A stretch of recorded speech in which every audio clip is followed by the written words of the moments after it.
Hey, everybody. Welcome to Enemy of My Enemy. I am Hodey Johns. I'm Lou. And I'm Brian. And you're here to listen to the show where we cover current events and hot topics from left, right, and center libertarian angles. Today, we got a particularly hot topic, especially if you were asking my middle school self. We're going to be talking about Britney Spears.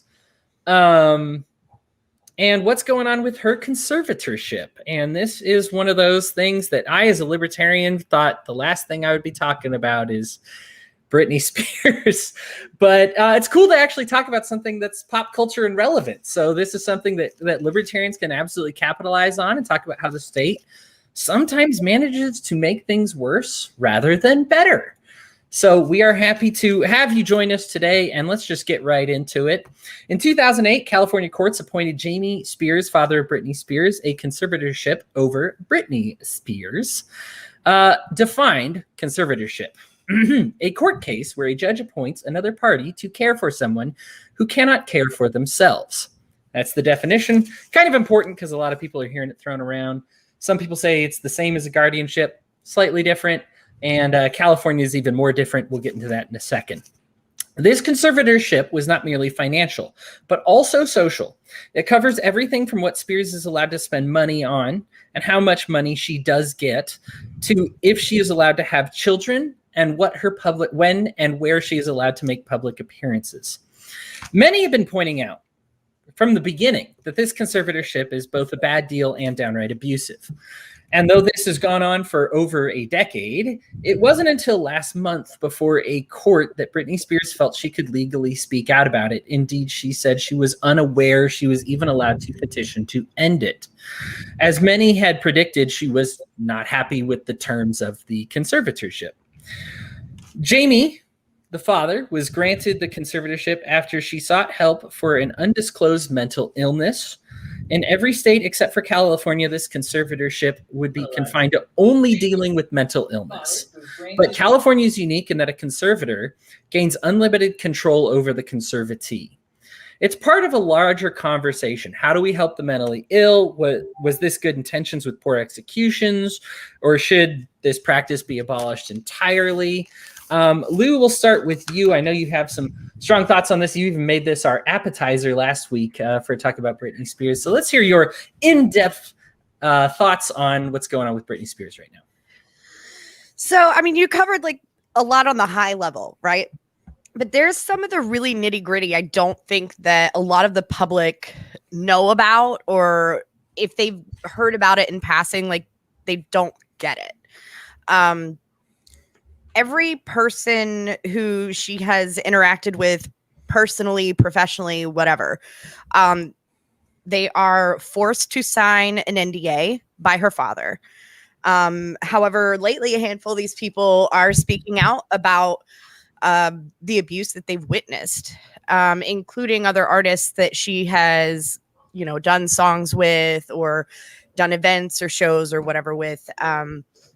They're starting to speak out.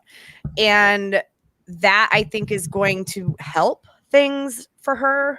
But my concern is when you go back to the original case, she was with her ex, right? They were in the middle of a custody battle, and they had she had gone to rehab or was headed to or something. I can't remember if that was before or after. Sorry, there's a lot of details here. But her and Kevin Federline both would go out and go clubbing or partying, go to the bars, whatever, when they didn't have their children. And then, when it was the other parent's weekend or whatever. Well, the publicity really only cared about what Britney was doing. And I think that says a lot about what our society thinks of women and mothers. We're humans too. And if I have a night where my kid is with her dad and I want to go out, I'm going to go out.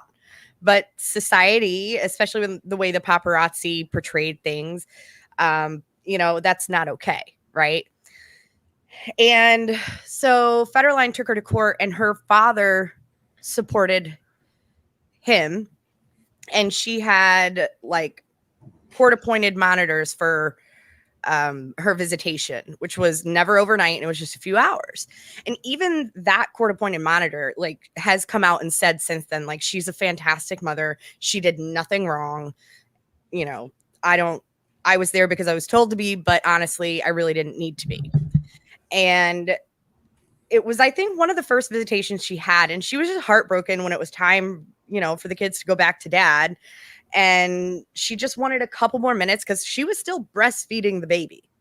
So, like, she was still nursing. And she just wanted a few minutes, and she went into the bathroom. The door wasn't even locked. And the next thing she knows, like, there's fire, medics, police, helicopters around her house while she's just sitting in the bathroom with her baby, who's asleep at this point. And a family friend, one of her friends, just opened the bathroom door and walked in and talked to her. She's like, I just wanted a few more minutes. And shortly after he walked in and everything was fine, a fireman broke down the door with an axe, and then it was chaos. And so they had her 5150'd on a 72-hour hold and got an emergency hearing, and immediately began the conservatorship. And the judge waived the 5-day notice to the conservatee. Like, they didn't even tell her. She was in the hospital. She didn't know this was happening. And she was sober at the time. She was a mom who was missing her babies and probably dealing with some postpartum depression or anxiety, understandably. And when you look back at the court documents and everything, there was no evaluation presented to the judge. The judge never spoke to her, nothing. And this was never supposed to be a long-term thing. It was originally intended, well, the way it was sold to her was it was intended to just be for the period of time that she may be in a rehab facility or something like that. But then they took her to court again and like made it permanent, like a few years later. And the things that have happened to her over that period of time, you know, we all see Britney Spears made up and this and that and doing the shows. And she was given, let's see, was it like $300,000 a night for her Vegas residency is what she was making. She had an allowance from daddy for $2,000 a week. Meanwhile, all these people are making $500,000 a year salary off of her revenue. And it's all attorneys and people who work for her father. They all have to be approved by him. She's not seeing the money. Her phones are monitored. She had someone sneak her a phone one time, well, a couple of times actually, or she'd borrowed a phone and tried to get an attorney. And this is where it gets really messed up. She has been through, I want somewhere between 3 and 5 attorneys that a couple of them actually went before a judge, and the judge was like, she's a conservatee. She doesn't have a right to an attorney. Okay. If you walked in on a crime scene and there was a man standing there holding like a bloody head and an axe covered in blood and said, I did it, he has more of a right to an attorney than Britney frickin' Spears does. And their whole, you know, the entire point of a conservatorship is that she is not capable of making decisions for herself. Well, if she's capable of doing all of the rehearsals and the shows and the tours and the marketing and promotion stuff she has to do and all the events and the travel, and if she's capable of that, she is capable of deciding that she wants the IUD out of her body that her father told her no. It's unfucking real. This is like state-sanctioned kidnapping hostage situation. And the fact that the judge this time around extended it after the first time ever being able to go public and not have the hearing closed. I don't understand it. It's so corrupt, as if California isn't bad enough. Like, and when you talk to people or you read a lot of the interviews and things from people who were around in the beginning, they're like, this was all in the works. Even her own mother said it's toxic what her father is doing to her. And how do you just make it stop? Like, she can't just say, make it stop. And part of her conservatorship is the force to work. And if she doesn't work, if she doesn't do a show, if she doesn't do this event or that event and make all these millions of dollars for daddy, then he can tell her you can't see your kids. And that's all covered under the conservatorship. It's sick. So. Yeah. Brian, your thoughts on the Britney Spears conservatorship? Lock her up. No, just kidding. She is, damn it. Right. Well, you had Free Britney, so I was going to just go the opposite side of it. As someone who's a parent of someone with mental illness, it is a very tough thing to balance their individual rights against their self-harm. And as libertarians, we like to think you are your own person and you do to yourself what you do to yourself, and that's okay. And for the vast majority of times it is. When someone has a psychotic break, when someone takes a medication, they have an adverse reaction to it, and they do behaviors that are not normal, that is a time where family and things like that usually step in. Unfortunately, in those cases, sometimes law enforcement gets involved. Sometimes that's the worst thing. A couple times it might help, but they need psychiatric help. And this gets back to a number of other issues that libertarians look at. But the things of the night where she was 5150'd, the attorneys did test or did provide evidence that she was under the influence, not of alcohol, but of amphetamines. If whatever mental illness she has, and I'm not going to try to play armchair libertarian psychologist, Right. But I will tell you that people are terrible self-medicators. Yes. Just unfortunate when it comes to especially when going through extreme stress and or psychosis. It's usually the wrong thing. The person that is feeling depressed drinks alcohol and makes them, it's a depressant. The person that's feeling manic takes an amphetamine and makes them more manic. There's a point as a parent, conservator, whoever, where you see your child behaving in a way that is not your child, as in this is not normal behavior. Like, well, she didn't pick up her towel, so obviously she's psychotic. When you couple that with children, especially very young children being involved, some choices have to be made. And I have unfortunately got personal experience in this with my own grandchildren. I won't elaborate on that, but I have seen choices that I've had to make as a grandparent to make sure my grandchildren are safe. And I'm not thrilled about it. Obviously, I'd want maybe in a perfect world for life to be different, but this is where these things have to come into play, is for the safety of the children. If at that time the children were perceived to be in legitimate danger, I think that's a good thing that where we take a little pause and say, all right, what's going on here? Now, getting to the conservatorship. Yeah, there's every bit of this that just seems like it's dirty as hell. I think a conservatorship in most places, so in petitions to be removed, I believe in most states, the conservator has to reprove their case.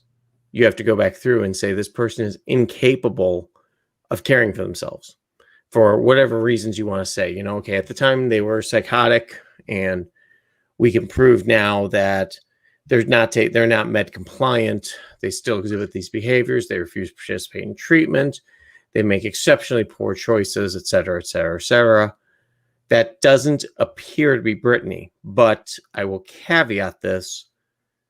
People with mental illness sometimes are really good at hiding it. We see the psychosis and think that person's crazy, but when they're constantly performing for their entire life, which is what Britney has done, they can usually, the most psychotic are usually the best actors on the planet. So there's a balance that has to be looked at here, I think, but I do think that at some point that California law needs to change. I think Britney's probably going to be a poster child for that change. Most states have realized that conservatorship is something that is a temporary function unless someone is never going to recover, that they're unable to make their own decisions anymore due to a physical and major mental impairment. That's not Britney. She's up there dancing away, and apparently every report says that she's being a very good mom now. So should it end? Absolutely. I'm not a big fan, though, of nuking all laws on conservatorship, because I can tell you as a grandparent and as a parent, there is good reason for them in some cases. So they need oversight, they need reform, but I'm going to go on the total opposite libertarian side on this. Just say there's times where we need help to just stop the person from making choices that could dramatically, change or end their lives. Sure. Thank you, Brian. So my thoughts on the Britney Spears situation. There's so many conflicts of interests with this conservatorship, and it seems like when the law was written, you can say, how did nobody identify that this was going to be a problem? In fact, most states did, and this is why kind of California, the ACLU said that there's thousands of cases out of California that they are spending all their times on because it's downright abuse. And for whatever reason, California hasn't figured this out. There's a lot of places, of course, that abuse conservatorships, but the idea is that the conservatorship is supposed to be given for a specific reason and for, as Brian said, a limited amount of time. So if somebody's mentally ill, let's not stigmatize mental illness. This is not a chronic disease. You can be depressed, and that's a mental illness. You can, just like you get physically sick, you can be unwell and you need to be made well, and that's fine, and you seek help as you would if you got a cold. You say, I need to take something for my cold. I broke my foot. I need a cast for a little bit.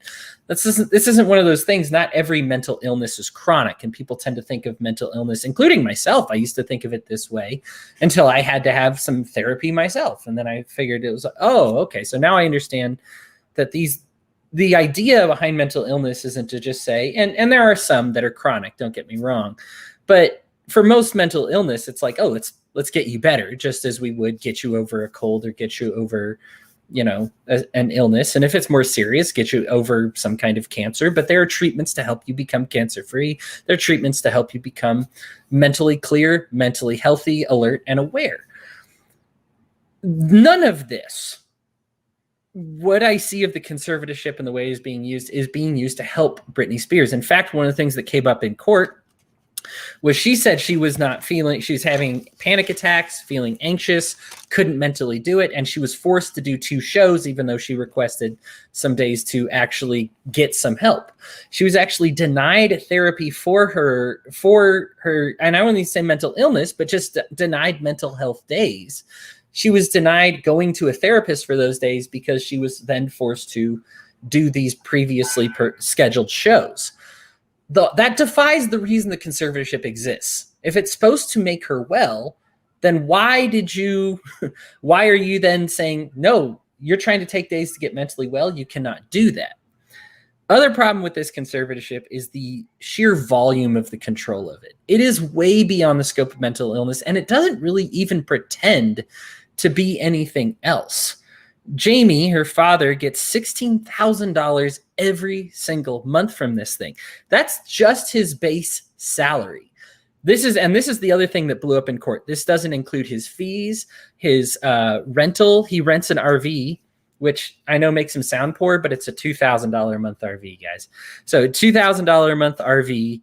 It doesn't include his amenities. It doesn't include his lawyer to fight her. He's actually taking money from this account that is her money to have a lawyer to fight her. Even before fighting her, he was taking money every month from this account to pay for a lawyer to just have for his own personal use. He's clearly none of this. Why would you, even if you say, hey, listen, I need a place to live, why would you need $16,000 a month to help somebody else with their mental illness? I understand maybe needing some money, like, oh, if you have a disease and like maybe once a month we have to go get a checkup for you and I have to take that day off of work. Okay, I guess $100, $200, $300, $400 a month, or $16,000 a month plus paying your rent. How does him paying his rent with this money help her mental illness? There's no pretending here. It's all fake. It's all this performance to try and eke her for more money. And it's very obvious that way. The conflict of interest with the lawyer. Britney Spears was unable to use another lawyer with her money. She had to use the family lawyer who said, no, you can't petition this. No, you can't petition this. Until finally some other lawyer's like, hey, by the way, you can petition this. Just, advice off the record. So she actually was getting advice from a lawyer that was acting in the self-interest of Jamie Spears because she wasn't allowed to get a lawyer that was on her behalf, that would represent her on her behalf. Absolutely infuriating to me. Another one that gets me is the IUD, forced birth control. Say what you will about Britney Spears. And hey, listen, I saw the court performance like everybody else did. Maybe she's not all there. Okay. Maybe she's a little out there, but I've worked in restaurants before and there are people with kids who do just fine parenting who are a lot less put together than Britney Spears is right now. I understand it's not one of those performances that makes you say, oh, this person's the most stable person in the world. Fine. But it's a better circumstances. Would anybody be? And it's a better public speaking performance than say what Joe Biden or Donald Trump have been delivering. Right.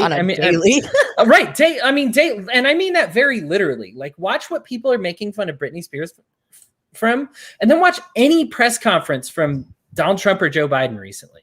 It's just, and they're allowed to be normal. Heck, they're allowed to be president of the United States. She's not even allowed to take care of her kids, and she's more well put together than they are.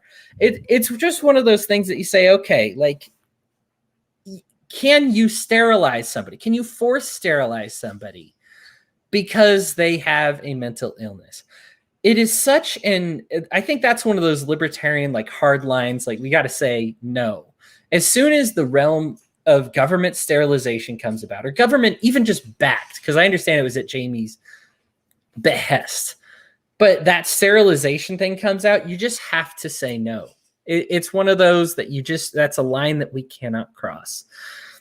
I also wanted to add that think about all this money that she's spending on Jamie Spears. Well over, we know, minimum $16,000. Like I said, that doesn't include the $20,000 RV. That doesn't include his amenities. But let's just take that $16,000 a month. Pretend now, because let's say you do need help being a parent, Miss Spears. You do need help. Okay, you are mentally unwell. Let's put that money towards her getting mentally well and helping raise her kids. How much more well do you think she would be with $16,000 a month? I think for me, it's unfathomable that we can even pretend that what's going on with Britney Spears would ever be okay. People noticed it from the get-go that it wasn't okay. It's been something people have been saying for years.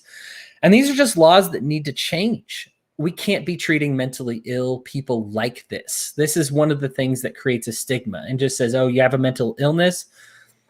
How many people do you know who suffered from postpartum depression or regular depression or anxiety or had a panic attack or any one of these things that could be considered a mental illness? And all it takes is one instance, according to this California law. And you could theoretically have this happen in any state, but one instance and you lose your autonomy forever. You lose literally every single last cent of your finances. And the only thing you're allowed to have is what you are given from your own paycheck by somebody else. It's it's immoral. It's unethical. It doesn't masquerade as anything. I would love to see mental illness and mental wellness become more of a conversation that people have on a day-to-day basis, just like we talk about things like getting a cold, getting a fever, breaking your arm, and deal with all that with a lot less stigma. But this is one of those things that makes it seem like you still belong in an insane asylum for having a mental illness. Lou, you did a great breakdown. I actually didn't know a lot of that, of what the initial incident was that caused everybody to freak out. But I mean, it's a small deal that becomes a big deal, that suddenly people feel they can own your lives forever because of it. We don't want it to happen with felons. You do your time, you get out, you should be a brand new person. You should get a clean slate. That's the point of doing your time and getting out. It should be no different from mental illness. In fact, if anything, there's mental illness is victimless, and you should be allowed to get the help you need. You gotta be kidding me. Yeah, I'm gonna stop you right there. Hit me. Stop you right there. I'm gonna hit the brakes here. First of all, I'm gonna correct you on one thing. We think mental illness, you get better, blah, blah, blah. I can tell you from personal experience, family, friends, mental illness is not something that you take 2 Tylenol and you feel better 3 weeks later. Okay, I've got family who's been struggling with this their entire lives. I'm not talking 10, 15 years. I'm talking 60.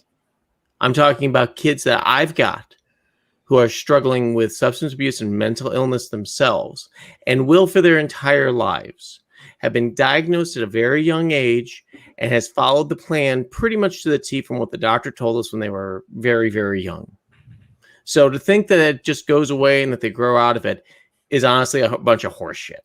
I'm sorry, Hodey. I have to say it. I'm not trying to say you grow out of it. I'm trying to say you get help for it and you get better. Yeah, okay. What's the first thing that happens when someone has a mental illness? When they have a significant psychosis, mental illness? I mean, I can tell you from my own personal experience what happened, but I can tell you from my kids' experience. For sure. They don't self-medicate, or they do self-medicate, or they think they're better, or they stop taking their meds, or they stop going to therapy, or they're told by their friends they don't need to go to therapy because they're better, or that the universe says, you know what, you're supposed to be like that. You're supposed to be this free spirit. Okay? Right. I'm sorry. I'm going to disagree with you on this one. That yes, for the vast majority of people who suffer from the very wide range of mental illnesses, which can be, I stubbed my toe and I'm feeling kind of down today, to, oh, by the way, I'm thinking about cutting up the family with a hatchet. Sure. Okay, I'm sorry. I'm going to draw the line on some of this. There are some absolutely. people, yeah, but I'm going to draw the line to think that there's no instance where somebody shouldn't be able to go in and say, you know what, after what you've done, we want to relook at this. We should relook at this. But to think that there's like almost no circumstance, and as I can tell you, as someone who's adopted kids out of foster care, it's very hard for me. I mean, from the libertarian side, I'd love to say, yep, you have the right to procreate as much as you want. But for the foster parent in me, who saw how many of these kids come out damaged, destroyed by their parents' substance abuse, it's a very hard thing to sit there and just go, you know what, this is the libertarian way and it's the right thing to do. There are some people that honestly, you just sit there and go, you know what, you're going to churn out 5 more kids. There are going to be 5 more broken kids who are going to continue the cycle. We really need to have a conversation and see what we can do to change things. So I'm sorry, Hodey, and put me in the lock 'em up world, but I am just, boy, I shouldn't have done this one either. You're right. I mean, it's personal to all of us. Yeah. And yeah. I agree with both of you, right? I do agree. Like, there are absolutely times when like you have to like put someone in a straitjacket and go, we're going to get you help. I don't care what you say. You know how many kids I've put in a 72-hour hold? I mean, seriously, I run out of fingers and toes. Yeah. So, I mean, it's not because I can't handle it. It's because they're having a psychotic break. Right. So. And, and I do agree with that. And I think and maybe correct me if I'm wrong, Hodey, but the way I took what you said was, in her case, maybe in the height of the crisis, yes, put her in a conservatorship, but that always, eventually comes down to more of a plateau, even if there's still mental health issues that need to be addressed, maybe the conservatorship is not what needs to continue, but getting a routine, a treatment plan, or what have you in place, you know, instead of the conservatorship, which I think at this point, like, I no doubt in my mind, like, there was probably a legitimate reason people were concerned. And I think there was a lot going on, obviously. Well, and I also wanted to come back to the amphetamine thing. Yes, she had an issue with amphetamines, but the witnesses at the time say she appeared very sober and was not like she was taking a bunch of amphetamines and breastfeeding. Yes. No, I'm not excusing that. That's not, you know, when she's literally just pacing with a sleeping baby in her arm, the best response isn't to bang down the fucking door with an axe. Oh no, I agree with you. That doesn't help anything. It doesn't help anything, but I'm again sitting here going, when I saw that, because when you were talking, I went ahead and looked that up, and I was like, wait a minute, what if she really was high on amphetamines and breastfeeding? That's child endangerment. Oh no, I don't disagree with that. That's a good reason to take the kids and say, all right, come back later. So I'm not disagreeing with that. No, you know, whether she was actively high in the moment or had taken amphetamines the night before or the day before, I don't know. All the witnesses say she appeared perfectly fine with her kid, other than she was sad. Yeah, which is he was asleep. Yeah, you know, like, so yeah, okay, the amphetamines in the breastfeeding, sure, but she wasn't actively breastfeeding the child at that time. I was making a point about a like hormonal connection, like issue with women who are breastfeeding and you take their child away. It is a physical pain we feel. No, I get it. That's what I was referring to. Right. I also get that getting the baby high on doped up mother's milk is probably well, no, I'm not excusing that. That wasn't it's a 50-50 thing. Right. Like, that's not great. Certainly, but that wasn't, to be honest, like, that had been happening and the family knew it and nobody did anything at any other time. Well, I mean, if she's having a psychotic break at the time and she's Britney Spears and, you know, hey, she's nobody, even the court reporter that was there on site said there was no psychotic break. Okay, that's she fine. She just walked away into the bathroom because she wanted another few minutes with her kid. Okay. The funny thing is, Lou, I've seen that exact situation. So I wasn't there, so I won't comment. It just brings back memories. So anyhow, how do you continue? There's a TED Talk that I highly recommend. It's called Rethinking Foster Care by Molly McGrath Tierney. And it's if you are a libertarian and you are like, man, how do we deal with the child abuse situation? Please watch this, because it is talking about how badly the state messes up something that, and she's not denying. And the reason I love this video is she's not denying, as Brian said, the problems. There's real problems, right? Like, these parents that have these issues that she talked about have real problems. She ran, I think, the foster care for like Baltimore. She had some very real experience and said her goal then was to reunite these kids with their parents and to get the parents into a clean state and to actually make things better. That needs to be the goal. Yep. And this is just something that's not focused. What happened to Britney Spears was something that's not focused on that goal. Right. Yeah. Because it was private. It's private conservatorship.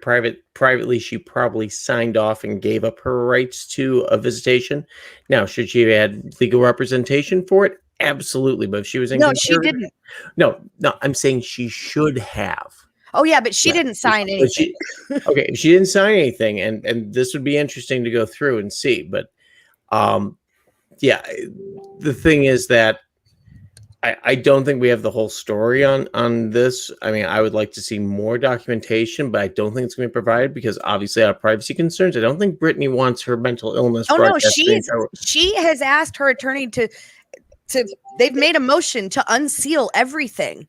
Okay, and that's fine. Spears has been the one to want it all sealed, and her attorney wants it all unsealed.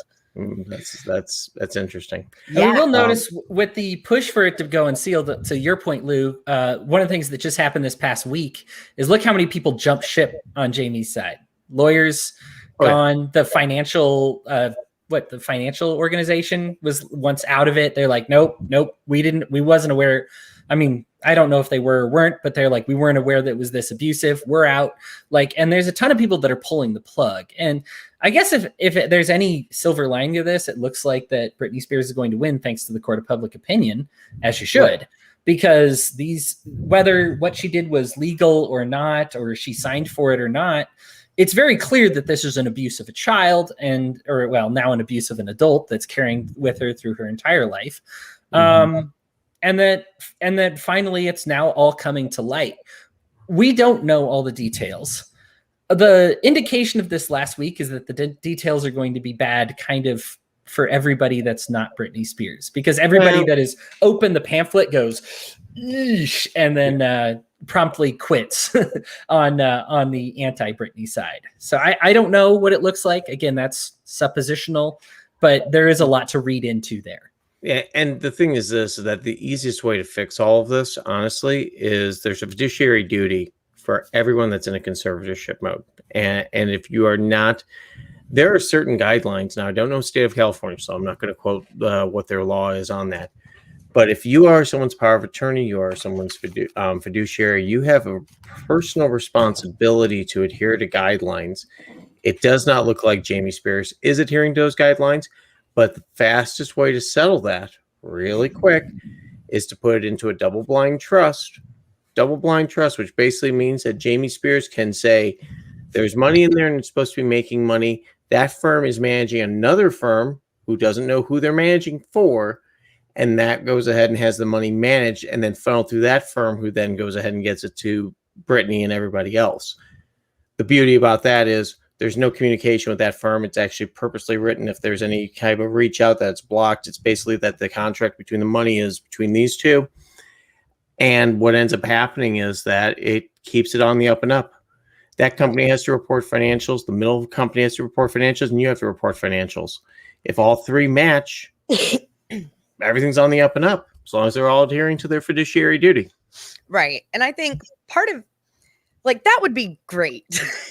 Well, it should be. No, it's ridiculous that with that much wealth and things like that it doesn't happen. I mean, honestly, here's what happens with Social Security. Social Security is probably more responsible when you're on disability than anything else, because you've got to prove receipts of what you're spending your money on. I went to the grocery store and I bought $83 worth of groceries. Well, was it really $83? Was it really all groceries? They'll go through that crap. They'll audit you on that and make sure you're spending time. Why aren't we expecting the same out of this? And as a parent, I can tell you the first thing that I would want done is I don't want to be responsible if my daughter suddenly became a multimillionaire. I don't want to be responsible for money other than being an advisor to say, make sure that's being invested wisely and not foolishly hidden away. But that's also why you do other things. That's because you're a good dad. Here's the funny thing, that we think that money just sits there and and then the bank just shoves you a check every month, and there's actual work involved. And I know we like to say, oh, it's not really work, you're just sitting there. If you're managing a portfolio like that, it really does have a work component to it. Oh, absolutely. Is it the same as digging a ditch for 8 hours a day? No, but then again, I'm sitting behind a computer 8 hours a day, so it's a different kind of exhausting. Yeah, it's mentally exhausting, especially if your client is saying, I expect 7% returns every year, and you're going, oh, we're in a down year. Okay, let me go jump out the window. So, there's a lot of things that could be done. And if Jamie Spears was smart, he would go and say, yeah, you know what? I'm out of our finances. Here's the third party that's handling it. We'll never see that because it's all about the money for him. And we've seen that since she was like 12 years old. Like he's put himself in a position to be pushing her and grooming her for fame and making all this money, and we've all watched this play out publicly for a bazillion years, right? Yep. Mm-hmm.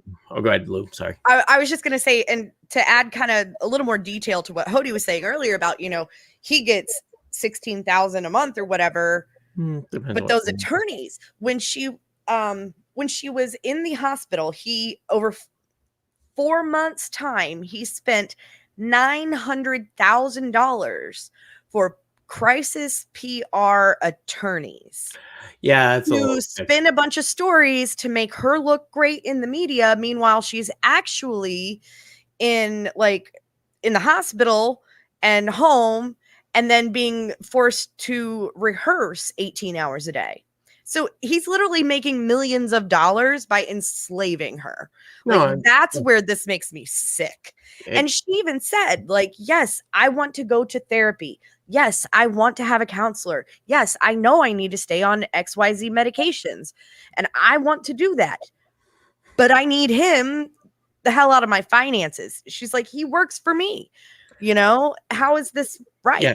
Yeah. And the amazing thing to do with this, again, just these are all smart people. It's not that hard to set up. You can set it up if you have 20,000. You can go to any bank or any financial advisor and say, I want to set up a double blind trust. They'll look at you and be like, okay. Right. But that's not what he wants. They'll be like going, okay, we get your money. We take a small little bit of it and we hand it to you every month, Right. But to that's handle the processing. not what he wants. He controls every detail of every penny, every hour of her itinerary. Yeah, and it's ridiculous. And it is. It's and that terrifying that's happening in 2021. Right. And it's happening only in one state. The most brilliant liberal state in the union, the smartest, brightest, most beautiful people of California have fucked up big time. So once again, the trouble is what you get for relying on daddy government. You're mentioning that there's a lot of smart people involved, Brian. The issue is there's not a lot of good people involved. Well, right, that's the problem. When you have a bureaucrat and an abusive parent and they get together, they're bound to make a deal that is not good for the innocent, good person. And that's kind of the issue that I have. And I apologize. Maybe it's just speaking out of my own personal experience because I was a self-admitted case and, that kind of thing. And I understand that maybe that's rare for some people or for your experience and whatever it may be. And I don't mean to speak out of ignorance to that, but I do think that there is a point where you say, I think for me, I imagine that what if I was treated this way because I self-admitted? Yeah. And that's what the lens with which I see it, or even if I didn't self-admit, to just say you made a mistake. We don't if you graffiti the side of a building, I don't keep you in jail until, for 50 years, unless I'm a politician, because that's not the point. I want to rehab you, teach you about property, get you on your way. I'm not trying to demean what mental illness is, because I understand that for some people, and I tried to communicate this, but I'll just try to communicate it better, that for some cases it is chronic. For some cases it is the equivalent of cancer, just like when we talk about physical diseases. Yeah, maybe today you've got a cold, maybe tomorrow you've got cancer, right? Like maybe you've broken a leg. These are all different things that require different types of rehabilitation and medications and surgeries and whatever it may be, and different kinds of treatments. And I think that that's one of the great parts about going into this generation where we're learning more and more about mental health and mental wellness, is that we now understand it's like, hey, it's not just cheer up, buddy, for every problem that you have, right? It's not that depression is the only mental illness, it's why am I not miscommunication sometimes can be a huge sign that there's a mental illness there, that I say, I hear I love you, but I don't feel I love you. What's going on? And so we need to understand these things. And I think when I see these problems, I say, okay, what's the solution here? Now, of course, government botched it. I expect them to botch it. We do have parents that botch it. And so it's hard because I think the challenge, Lou, for people in our position is that it's hard for people to imagine a voluntary society taking care of this kind of situation, because ultimately you can say, no, I'm going to voluntarily keep doing meth and I'm going to voluntarily keep breastfeeding my kid. And it's not voluntary for the child, I guess, but so everybody else, how do you get involved on behalf of the kids involuntary? What's happening to the kid involuntarily? Kid taking crystal meth, how do you get involved there without some kind of law? And I am the first one to say I would love to see a society where mental illness and things like that, where people feel free to come up and talk about it. The problem is that as someone who's dealt with the foster care system, the mental health system for the past 30 years, it's not getting better. It's getting worse. We're getting far better at saying we're mentally ill, and we're getting far more, how do I want to say this in the gentlest way possible, accepting of destructive behavior to a point. I watched when we were looking at a facility for anyhow, I watched a worker have a kid walk around with a crayon, was walking around writing on the walls, walking around and destroying, not destroying it, but just as your graffiti thing. Sure. There. Yeah. Kid's probably about 9. Just let him do it. Let him do it. Were there any consequences? No. Were they doing anything about it? No. What is that doing? The kid's not having a psychotic break. Kid's just calmly walking around, destroying the wall. Somebody's going to have to clean up. And they were like, well, we're not going to stop him. I'm like, well, what's going to happen when he gets out of here? What's going to happen? He's going to color on a building that they don't let him get away with it. Right. They're not going. Yeah. He's going to color on your house. He's going to color on somebody else's house. He's going to do that because that behavior at 9 was fine. Why isn't it acceptable when I'm 13? Why isn't it acceptable when I'm 19? So Brian wants people coming out of the wombs in suits and ties. Everybody. I want people coming out, and there are some things you also have to understand, Hodey. There are other psychoses, personality disorders. Sure. That no amount of medication will touch. Yeah. And we've all met somebody like that. And to be clear, I didn't medicate for mine either. Just people are wondering. I changed my lifestyle, but no, and that's fine. And that's Hodey, I applaud you for doing that. I will not at all mock that. I'm talking about the real psychos. I'm talking about the ones that can play it up real nicely and are just secretly what best word described as evil. Because some people just want to watch the world burn. So Britney is probably not one of them. I don't see her as the maniacal, first my children, then the world. I do see her in an abusive situation. I also think that Brooke Shields' mom is probably the brightest woman on the planet for getting her teenage daughter out of that shit. I remember when that happened, and I was like, what's she getting out? She's going to be rich. Oh, yeah. Now you see. Well, let me propose each of you a question then. Yeah. Start with Lou, and different questions. So, Lou, your question, how does a voluntary society deal with it? Brian, how does an involuntary society deal with it better? So, Lou, let's start with you. How does a voluntary society deal with what's going on with Britney Spears? Or maybe if we turn up the heat a little bit, what's going on with somebody is what Brian described, some kind of psychopath. I mean, I think it really comes down to, keeping it local, or whatever the equivalent is in that situation. I mean, do we have a Ted Bundy running around South Bend? Then, and we're going to, even in like a voluntary society, right, where there is no government per se, there's still going to be people out there who have a doctorate in forensics and maybe run a business that will investigate things for, donations. Right. So I guarantee you that would be a thing. I would do it because that sounds like fun. Become a casa. You'll do it and you won't get paid for it. It'll be awesome. Trust me. Right. I mean, it's just one of those things that in a voluntary society, you oftentimes will have similar roles for people who, are investigators, forensic scientists, things like that. We just don't have the jackass cops that kick in your door at 2 a.m. and shoot you just in case. That's really where that comes from. And in some cases, it's dealt with in the family, In other cases, you may rely on a church or a volunteer organization of therapists or, whatever.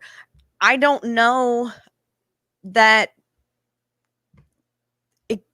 that's pretty much it. oftentimes handled the same way, but it really comes down to what makes sense. And I think as a society, like, if your kid's being a jerk, like, take the paint cans from him. If your kid's gonna murder someone, lock him in his bedroom till he calms down. Like, you know, or whatever the solution is. I'm not saying that. That was a joke, by the way. Like, you know, if you go to your room until you just want him to stop murdering Killy, okay? Right? No, I was being seriously sarcastic. But like, the obvious things are still going to happen, right? But you're going to also have things where parents can talk to doctors more freely, in some cases, and doctors can more freely say, no, I'm not going to talk to you about this, you know, instead of all these weird bureaucratic ins and outs, right? Okay, so Brian, how do we? And I know I painted you in a bad light on purpose when I said involuntary society. No, I'm good with it. I have an answer. How does this work in where we have a government? How do we kind of make it so that they actually do the right thing? That's always the trick. Okay, Go ahead. I have 2 words for it: very poorly. Okay, because that's what we have right now. If you deal with any of the major mental health programs, facilities, things like that, you're going to find that they look strikingly familiar to the DMV, DCFs, all these other agencies. Don't get me wrong, there are very good doctors out there. They're usually in private practice. But if you're dealing with the big organizations, here in Indiana, we have the Bowen Center, who, by the way, there are some fabulous people there. Do not get me wrong. And I can give you some great recommendations of therapists and doctors that are there, especially one that I've been working with for 20 years. But that being said, a lot of these people are checking a box. Not only the people going in there for their required therapy, but the people behind the clipboard. They're all checking boxes. So there are people there that genuinely want to help. There are people that it's one of these things that you can very easily get the worst possible person handling your medication and therapy. It's also possible you can get the best possible person. It's literally a roll of the dice. And with long-term mental illness, you have to be willing and able to get up and say, I don't think this is working, or I don't think it's working the way it should, and I want to try something different. That is harder to do than you think. The other thing is it's insanely expensive. These people that are there for counseling, if you have to go to counseling twice a week, you're paying that person to be the counselor probably close to $40-50 an hour, you know, with salary, benefits, everything else. That gets really expensive really quick, and most insurance only covers very short-term stuff. So this is probably the most illibertarian thing I'm going to say, and I'm going to lose my righty credit here. Social, mental illness is one of those things that I sit there and go, boy, it's awfully expensive and no one can afford it. And it's really kind of a national need. So it's almost like there's got to be a way to do this. I like Lou's idea of a community, but I will tell you, I've had a lot of neighbors in my lifetime. Some of them have been really cool, but I can count maybe about, on one hand and have fingers left over where I would feel comfortable talking to them and saying, hey, we have problems or things like that. It's very tough, especially if you're a foster parent. But I will tell you, there's just a lot of people out there that will check a box and also will conveniently throw you out of their program if you no longer get the qualification from the state because, I don't know, your child isn't special needs. The child you're trying to adopt isn't special needs and is only regular adoption, and they go and cancel your license 3 days before that you have to go through and restart everything and almost screw up the adoption. That happened to us, and that agency can burn forever. That's awful. Yeah. I still have the letter. Wow, that is infuriating. Oh yeah, luckily we honestly had. I often crack on DCS for being terrible. We had honestly the nicest caseworker I've ever worked with down in Indianapolis. And I mean, over the years, she's kept up with us because we adopted our son when he was very young. And it's like one of those shining stars. But again, you have to get lucky. We got lucky. We could have very well had a terrible case where it goes, that's a lot of work. She has her license redone. We got an extension for us so that we could get our state license. We can keep the adoption moving forward. So everything worked out in the end? Oh yeah. No, my son's, yeah, it's all good. I just, that agency can burn in, you know where. Yeah. Oh, trust me. Every time I see that caseworker, because she lives in my town, hi. Sounds like she will burn in hell. There's. Oh, she doesn't think she will. But anyway, go ahead. Yeah. Well, she go. This is one of those. It's complex. I think that the problem is that it's one of those. It's tough to say two wrongs don't make a right. But when we have somebody having an involuntary interaction with a child that can't consent to methamphetamine, or a child that can't consent to whatever's being done to them, you do have a moral obligation to intervene, right? To stop that. If we talk about voluntarism, that doesn't mean letting people do what they want to their kid. Right. It needs to be voluntary for the kids as well. Kids can't consent. That's why you can't have sex with them. Kids can't consent to doing drugs. That's why you can't. Right. You know, you can't consent enough drugs till they consent. Yeah. No. Right. And so that's why in this voluntary society that we talk about, there are still times when it's ethical to intervene.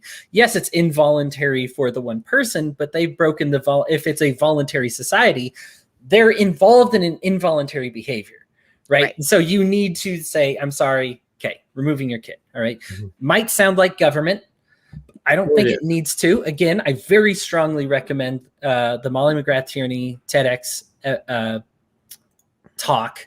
Just a fantastic example of what her practices were of saying, hey, as a program, we're the government. We're no longer going to take kids anymore. Here's what we're going to do. And she has the most incredible success stories to talk about. It's really, it touched me because this is one of those subjects for me I didn't know. I was kind of confused on. I was scared of, and I think it's one of those that one of those talks that touched me because I just said, oh, okay, this is not only is it how it could work in a libertarian society, but it's substantially better. Right. And I'm not saying that everybody, again, I don't demand anarchy from everybody. She worked for the government. She just happened to do it in a very libertarian way. Right. And so I understand that this is also, she still had some kind of badge of authority. And so led some credence to the filthy minarchists like Brian over there. Like maybe you say this is something we have government do. But ultimately what this needs to come down to is addressing the mental illness. It absolutely has to do that. The problem with this conservatorship is by definition, the reason you grant that is to help somebody take care of themselves. And the problem, this person used it to take care, not of the individual involved, but used it to take care of himself. The state has collected money on this and used it to take care of themselves. Who has not been taken care of? By definition, this isn't even really a conservatorship. Because you're supposed to take care of the person who can't take care of themselves, and you've done the opposite. You've thrown them to the dogs, you've denied them therapy, and you've significantly hurt them. Jamie Spears, wherever you are, you also join Brian's former social worker, burning in hell, as I'm sure you will. Yeah, get this. I hope hell is hot for this reason. Yep. Get the marshmallows, right? This is it is one of those that I think we should all be compassionate to people, to be understanding. There's a way to be a non-Karen and still be a very caring neighbor. And I think that we should focus on how to do those things. There are also ways to do this yourself. Even if you don't have the guise of government, to just say, like, if you know somebody who is on, I'm just going to be level here. I hate to out myself like this, but I know people who drank while pregnant, got high while pregnant, and then after they gave birth, still got high, still drank, still did terrible things, still bad predicament for the kid to be around. And I still don't want to call government on them because I know what that looks like, and they don't get better, and it ends up really ugly. But there is a way to intervene in their life socially that doesn't involve authority, that is more effective. To say, hey, listen, let's talk about these things. Let's give you an alternative lifestyle. Let's have you start doing some of these things. And Brian is correct. They are going to resist. It's not always, well, I shouldn't say, I want to take everybody's, I'm spanning the gamut of mental illness here, right? Which is difficult. It's different. For some people, they'll be very receptive to it, right? Yeah. Like I, as soon as I realized it, immediately admitted myself. Like the day I started feeling that way, I actually got help for it in the same day. Some people fight it and resist it. Right. That's extremely rare. And I don't, and the thing, so maybe that's how it is and people resist it. But ultimately the idea is we do want to get these people better. We do want to get them cleaned up. And whether you believe in government or not, I think this is a good last word on the subject, that whatever plan you have needs to be a plan that is for the health of everybody. The mom, the child, the dad.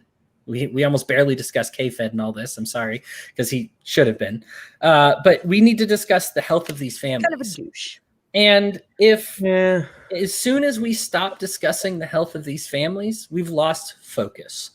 And that focus just needs to be there. If your solution is a government solution, you 100% need to be accountable for that solution and make sure that solution is accountable to the people involved in it.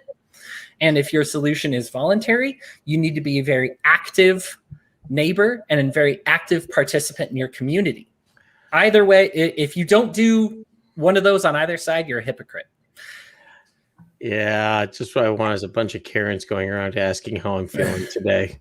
How do you feel about that? No, how you doing? Come out. You kind of make me depressed when you say the mental wellness solutions aren't getting better, Brian, because I think for me, the amount of materials I had I felt like it was so much better. Maybe the culture around it's not there yet, but the culture is actually further ahead than the system. Yes. Right? Because exactly. we've normalized on social media, there's entire campaigns about normalizing mental illness in the sense that, there's less stigma. And so people are more comfortable reaching out to the system, unfortunately. And on that note of voluntary, mental health issues, right? And not volunteering to have a mental health issue, but you know what I mean. Okay. There already are tons of options out there. For a while there, I worked with a small town local United Way that had a completely volunteer program of doctors, counselors, therapists who would volunteer X amount of time a week and do free services for the community. And they however often they would run some sort of charity event for donations and, for supplies, anything they needed, for food, there was constantly something to help these people. And not only that, a lot of times those therapists would get better results if they spoke to someone one-on-one, say, I think it would be a wise idea for you to go to the hospital voluntarily, right? But when you're dragged to the hospital, you want to check yourself out. Like the numbers, like we did a whole news story on it. I'd love to find that someday because that was several years ago. But these volunteer psychiatrists and therapists and stuff had a bigger impact on people getting better help. Mm-hmm. And I think that speaks for itself. And a lot of these things exist now. So you call yourself a voluntarist, go, even if you don't need it, right? Go get cards and pamphlets and the information, because that's one of the things that is a struggle, because they're voluntary organizations. They don't advertise. So a lot of people don't know it's out there. Mm-hmm. Yeah. So go find it. Go tell people about it. Post about it. Be part of the solution. I like exactly. it.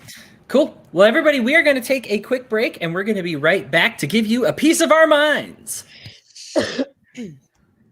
All right, everybody. Thanks for holding on through the break. So, piece of my mind segment, we're going to talk about whatever we feel like. And in this one, there was so much negative news last week that I kind of wanted to talk about the Biden with the Building Back America Better plan or whatever it was, with the 4 years of mandated additional schooling and double pre-K and then through 14th grade. Just absolute, it's low-hanging fruit. Okay. But here's the thing. If I don't say this, I'll never say anything good about Joe Biden or Donald Trump. This is complimenting both our presidents. Oop. I know. And if I don't say this, it might never happen ever again. I'm all ears. Go for it. We have effectively left combat operations in Afghanistan. This was organized. Yes. This was organized by Donald Trump, believe it or not, who scheduled it to happen in the spring. Joe Biden postponed it. He said he was going to postpone it for the fall, but he has actually managed to leave effective combat operations in July. Now, does this come with a lot of stipulations? Of course. We can still drone strike the country. Yes, we can. Things have already gotten a little bit more violent since we left. That has also happened. Okay. Here's the issue. This was an engagement that took the lives of, we don't have an estimate because we suck. But and it depends on which organization you ask, but on the low end, we probably killed around 200,000 innocent people. And on the high end, you're looking at well over 500,000 innocent people. And that's, and I need to specify, that's innocent people. Mm-hmm. That is not combatants. That is not insurgents. That is not Afghanistan. That is not, not Afghanistan. They're not our enemies. This is not the Taliban. This is not Al-Qaeda. This is not any of those terrorist cells or Hamas that you hear about. This is innocent people. Women, putting an end to that. Women and children. Putting an end to, in fact, almost exclusively women and children, because we had pretty much been tallying every male that we killed as a combatant. That is not a joke. For those who wish to see more numbers on this, here's the thing. Our last 3 administrations, which Joe Biden was a part of and Donald Trump was a part of, okay? Our last 3 administrations have been lying through their teeth about it with the leak of the Afghanistan papers. Here's another one I don't compliment very often. We have this, it wasn't a leak, but the Washington Post filed for this information under the Freedom of Information Act, which is how we know that the military commanders for years said, you'll never leave. We're becoming more and more unpopular. Al-Qaeda is stronger than ever before here. The Taliban is stronger than ever here. We are actually making them more popular. And by being in this country, they are actually gaining more and more support. They are gaining more money. We are actually losing this war. They said it over and over. That was revealed on top of the fact that we have been hiding civilian casualties and disguising them as combatant casualties. It's finally somewhat over. And I get that comes with stipulations. I really do. And I don't want to paint this out with the rosiest colored glasses. But the idea that we are no longer going to kill hundreds of thousands of people there every couple of years is a big deal. And it's very important. And it's a very big start for how healing happens in the Middle East. I need to tell this story because here's the thing. People might say, well, no, duh. But the problem is that after we withdrew combat operations, the Taliban, as predicted, immediately took a ton of area. And they are now more popular than ever before, and it looks like they're back in charge. And people are going to say, see, this is why we needed to be there the whole time blowing up their innocent people, because then the Taliban takes over, and the Taliban hates America. And all this is true. The problem is the reason they're so popular is because we were there at all. Okay, and so the sooner we rip this Band-Aid off, is it going to be immediately painful? I'm sure. It's probably going to be painful for an entire generation because some of those women and children that we killed, their husbands, fathers, parents, brothers, and sisters are still alive. And they want somebody, and frankly deserve somebody to answer for that crime. Okay? So this is the issue in Afghanistan. I understand that it is worth shooting off fireworks over, even if it is just we've stopped doing as much damage as we were before. Even if we're still going to send an occasional drone in there and send an assassin in there. And I really hope that we don't, but I know government too well then to believe otherwise. Okay. But an end to this war that could have easily gone on for another 4 years, we're looking at hundreds of thousands of saved. And even if things get worse before they get better, that's the start of the healing process. Okay, and we just need to stay the course. It's a start. It's still no good. Joe Biden has done everything in his power to irritate. I mean, my piece of my mind last week, Syria, Iraq, Iran. He pissed off all three of them with a few bombs last week. Okay, I get that. That's bad. But I don't want to take away the credit where credit is due for this. We needed to get out. We're getting out. We should absolutely be grateful for that. If you need to build a bridge with any of your Democrat or Republican friends to say, like, you know what? I am grateful about something that Trump did or that Joe Biden did. This is a pretty good one. Is it perfect? No. As libertarians, we love to complain about everything, but I feel like this is a good one to at least say, hey, you know what? That's a good start. I see. I sense some hesitation on y'all's parts here, but how do you how do you see this? Well, I see this as Iran in about 1976, 1977. We just left them heavily armed. Mm-hmm. I was just looking here. We left a fleet of Black Hawk helicopters for the Afghani Air Force. Smart. Yeah, real smart. You know what we also took with us? All the contractors that keep those things in the air. Great. Yeah. And also the thing that we also did, we didn't take them all. We took all the people that we wanted to take that had value, and then the people that have been helping us for the past 20 years. Some of them are getting refarmed to other countries like Uzbekistan, Tajikistan, things like that. So they're getting dumped off into countries they've never lived in before. So yeah, we're doing this just as the worst way possible. I mean, don't get me wrong, I applaud the idea that we are out of Afghanistan. But the way that we did it, once again, just shows that we are setting ourselves up for failure. You just left a mostly armed Black Hawk helicopters all over, plus other munitions, in a country that's probably on the edge of complete collapse. And we just took off and said, oh, okay, cool, see ya. So, yeah, it's going to be ugly. It's going to be real ugly for the Afghanistan people. I hope it's not. Capitalism would come in, hopefully, and make things better. But, of course, the only thing that Afghanistan is really good at exporting, opium. So we get a little grumpy about that. So, yeah. I think we're going to see what we saw in Iran from 1979 to 1985, probably the next year or two. And that's what they want. It's like we've all seen this before, right? Serious deja vu. Mm-hmm. And I feel like, right? I feel like I'm in a very, I'm going to be true stereotype libertarian. I'm never happy with anything, even if I get what I want, right? Because I'm like, let's end all the wars and, let's not continue to create more terrorists. We've been screaming that line for 20 years now. We're just creating more terrorists. This is how, and this is why we shouldn't be there.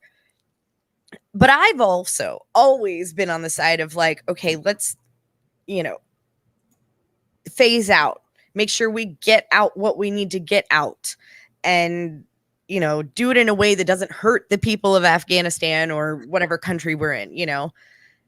This is going to get real ugly. And then put on top of that, right on the heels of a pandemic and health crisis. And now we've apparently got 13 states with a new Zika virus, basically a new mosquito disease. It's highly deadly and it's spreading fast. So we're going to hear about that and all these new variants of COVID and this, and the gas prices are through the roof.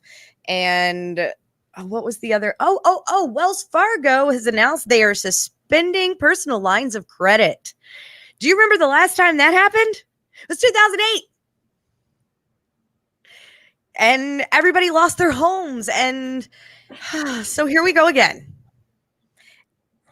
And it's maddening, I guess, because it's we've all seen this in our lifetime once. And here we are, the adults in the room now, And the same shit is happening. We're making the same mistakes that they made before us.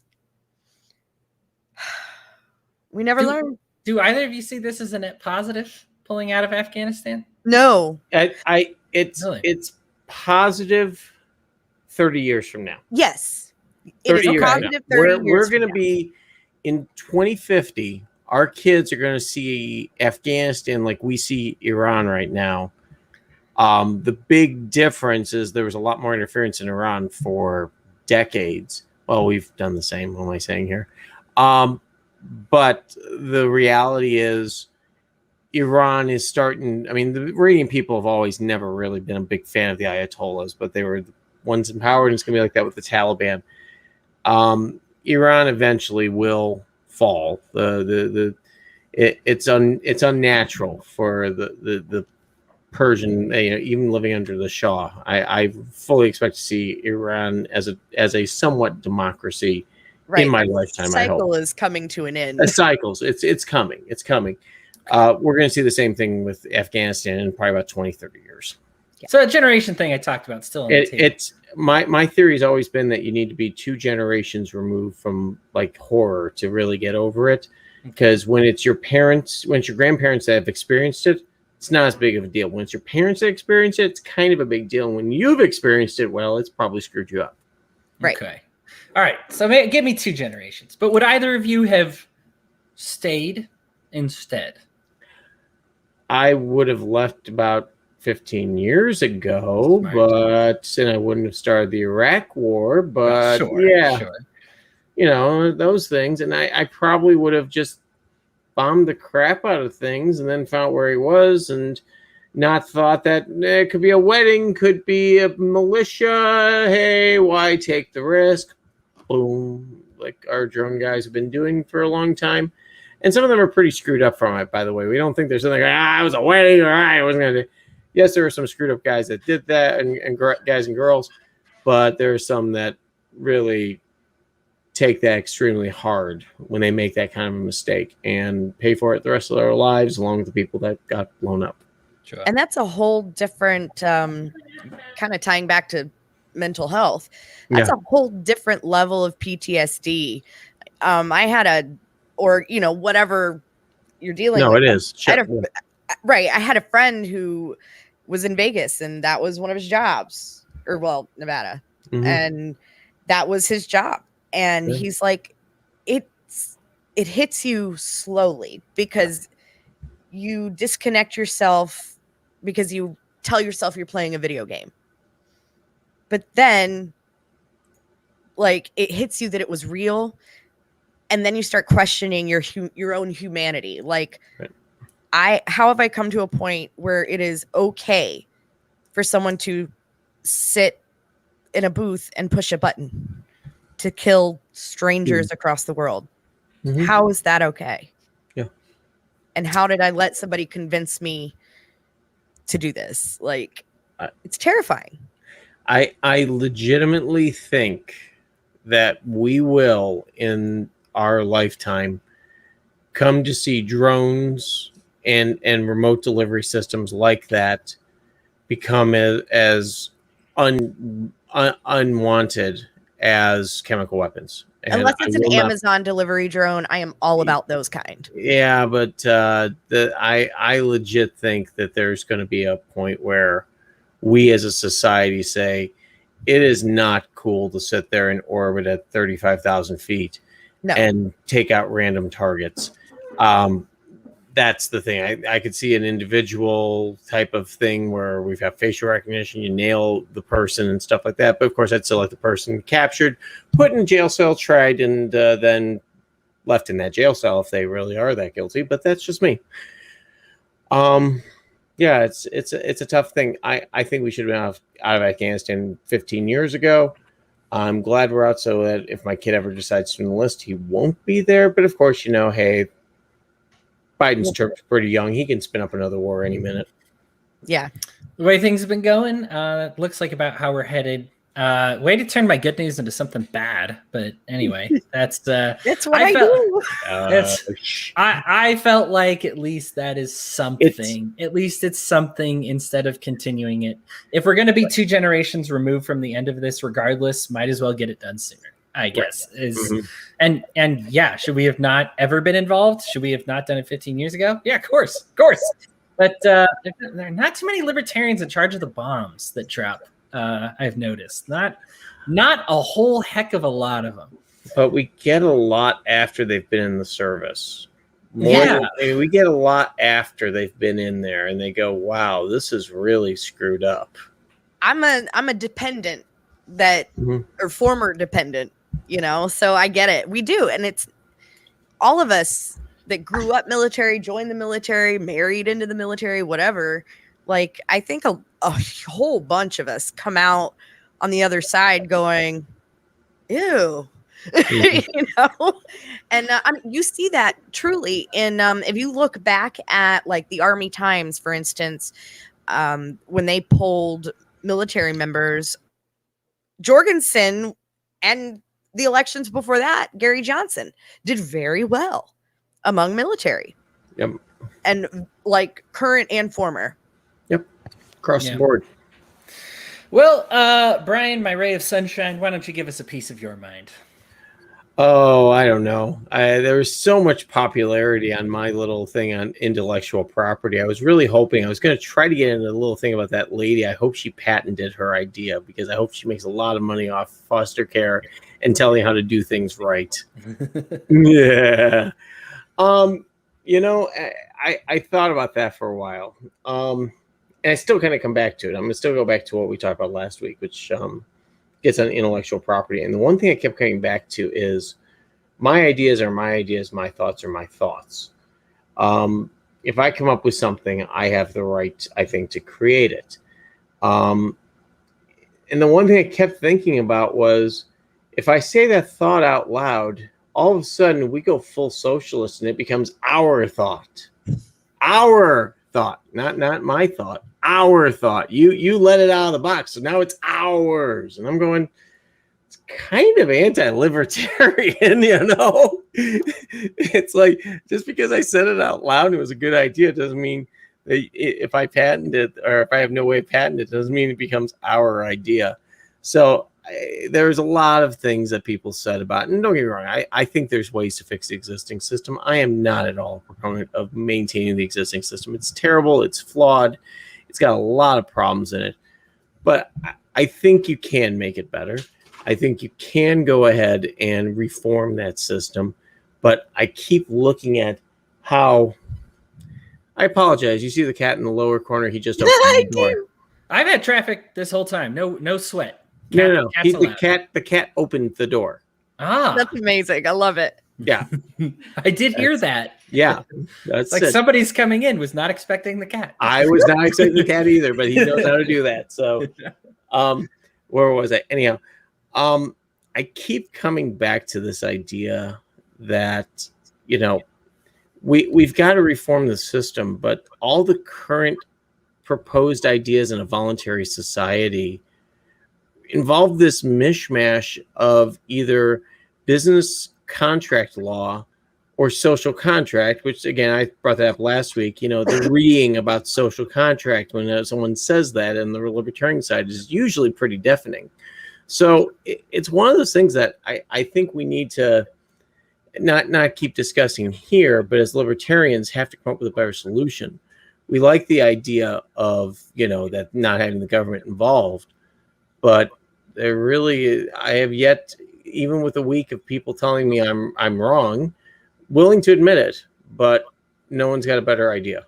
So, unless you really just want to get rid of the whole thing, then that's fine. But it's kind of like, it's going to be like China. It's going to be terrible. Like social credit systems. And so, more along the lines of just no trust in a product. Because if I can slap the name Colgate on my toothpaste that I made in my back of my house, and I can do a good printer that makes it look like a real Colgate, and you use it, and by the way, it's full of glass particles, and I cut your lips open, And it's one of those things you just sit there and go, there's a lot of bad that comes out of this if we yank the system. It doesn't do a lot of good, but there's a lot of bad that could come out. So, and that's why the system was invented to begin with. It wasn't something that just the government came in and said, aha, we're going to control everything. They realized that this was a bad thing. So as usual, don't let a disaster go to waste, and the government's very good at that. Like, is there a problem? Yes. Could the free market have solved it? Maybe, but we got government instead. I get what you're saying, Brian. I really do, and I feel for it, and I feel for the intent. But I have a tough time visualizing government doing anything where the intent of the good people actually shines through. And the problem I have with intellectual property is this, as Sam kind of mentioned last week, it's not technically property. Our ideas. Right. But this isn't even it's not a thing. Like, it's not a share. Like, it's something else entirely. So if I say, and you know what, if this makes me communist, so be it. But are there certain things that are shared? Sure. The planet is shared. It's not my Earth. It's our Earth. I don't even have it. There's no way around that. Earth is Earth. There's one of those, and we're all living on it right now. And until Elon Musk invents some base on the moon, like, there's just certain things that sound like ours. Everything is finite. Right. Yes. Like, yes. As someone who, like, I have done a lot of writing, editing, things like that. Like, on this topic, like, I've always wondered, like, what if I wrote something that to me was genuinely original? Yeah. Come to find out, someone had written the exact same thing, thoughts, but even every song and every book, has it been written? Every thought has it, what I'm saying? Like, eventually, like, I think, is thought finite? Well, we keep thinking that we're at the pinnacle of technological progress, and we keep proving ourselves horribly wrong. Oh yeah, for sure. We keep finding new and exciting ways to not only share cat memes and stupid things like that, and write songs about Dookie and all that. But this just keeps going in society. I think that there's not an end to creativity. I think that there's definitely a lot of what's the term I said? A lot of borrowing in creativity. You can classify it as I stand on the shoulders of giants. That's how I can see so far. Right. Yeah. But I think that there has to be a way to protect that one way or another. And if you feel that your product is something you want to keep and want to defend, I think you should have the right to do so, without someone coming in and creating enemy of my enemy, on the We Are Sort of Libertarians network.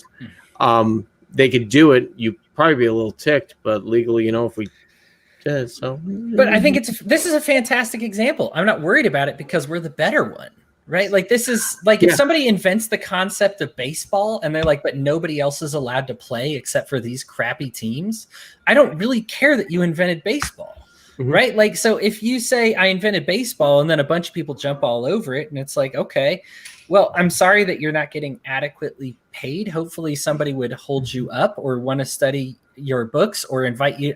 I mean, what happens today? You get invited to do speeches, write your memoirs, talk about your process behind it.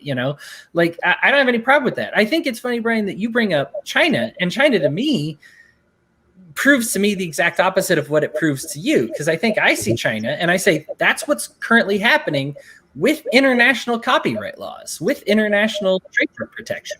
China still does whatever the hell it wants because they own too much of your debt. The rich people don't have to care about it. Amazon's not worried about if you smile, right? Or if they smile. But as soon as you smile or smirk, that's their patent. You're going to get sued, right? So this is just something that benefits these rich people or the people that own debt, or because nobody can do anything about them. And who ends up getting hosed is these little guys. And I know you say, and I understand, Brian, you say you change it. I'm not saying defend everything about the current system, because I understand there are changes that you would make. I just have a tough time seeing, is it a way to make China or Amazon or whoever else care, right? Like I have a tough time seeing government being like, Yeah. you know what, you're right. We have too much power over this. Our crony allies have too much power. We need to let a little of this go. Right. And the thing is, that's what happens with the big entities. Any big entity is going to do that.